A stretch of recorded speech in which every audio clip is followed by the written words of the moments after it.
When someone tells you to just, you know, practice mindfulness during a chaotic 12-hour clinical shift, it sounds a little, well, out of touch with reality. Oh, completely out of touch. Right. I mean, you cannot exactly unroll a yoga mat in the middle of a busy Malaysian hospital ward when alarms are ringing, phones are buzzing, and the waiting room is just overflowing. Yeah, sitting cross-legged for an hour simply isn't an option for frontline healthcare workers. Yeah. But in our deep dive today into JAM Mindful Gym Now by psychiatrist Dr. Fang Cheng Kar, we are exploring a tool that is perfectly portable. Which is exactly what we need on a shift. Exactly. You don't need a quiet room or any equipment because the tool's just, well, it is just your breath. And what makes Dr. Fang's approach so practical is that he doesn't just offer a generic, take a deep breath solution. No, he really breaks it down. He does. He introduces two distinct ways to use your breath, depending on what your nervous system actually needs right in that moment.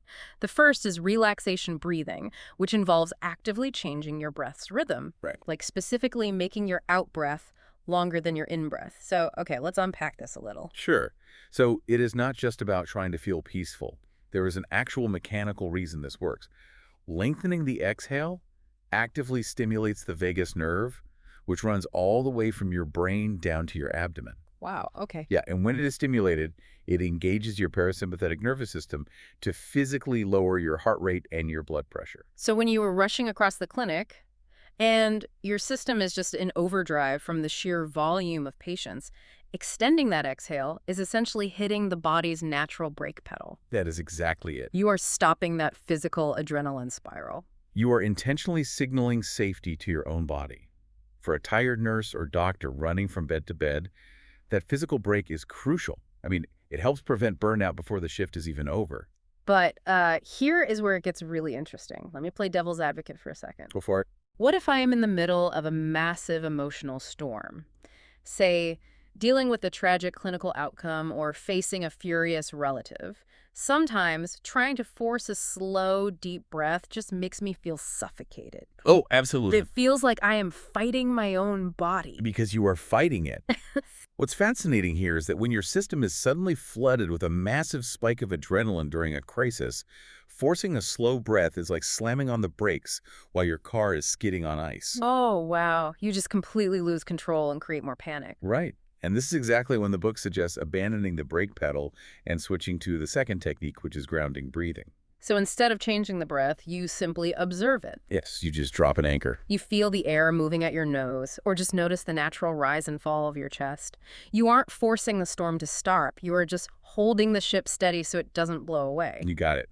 You are letting your autonomic regulation do its job without interference. It acts as an anchor in the storm, keeping you steady without forcing an unnatural calm. I really love that.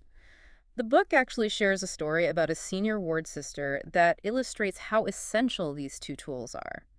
On the outside, everyone thought she was just naturally calm. But she was actually carrying a lot, right? Oh, a ton. The reality was she carried the stress of the entire ward in her tight shoulders, and she took that tension home with her every single night. Yeah, absorbing the distress of every patient and colleague around you is such a common struggle. It really is. But that changed when she started using just 3 mindful breaths as a functional barrier. Just 3 breaths before walking out to answer an angry relative, or right after a tense medication round. Just a brief, quiet pause to either break or anchor. Exactly. And if we connect this to the bigger picture, taking that moment isn't selfish.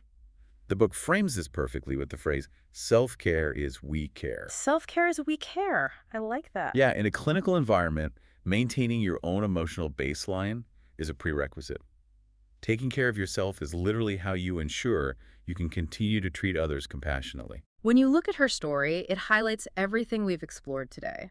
First, mindful breathing is your ultimate portable tool under pressure. Second, use active relaxation breathing to break when you are physically wired and need to slow down. Right.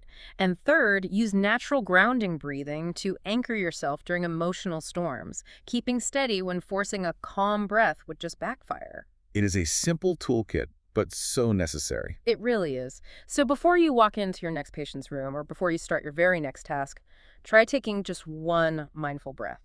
Just one. The ward won't suddenly stop being chaotic, but you always carry this tool with you to navigate it. So what does this all mean for you? As you move through your shift today, ask yourself, Does your mind need a break right now, or does it need an anchor?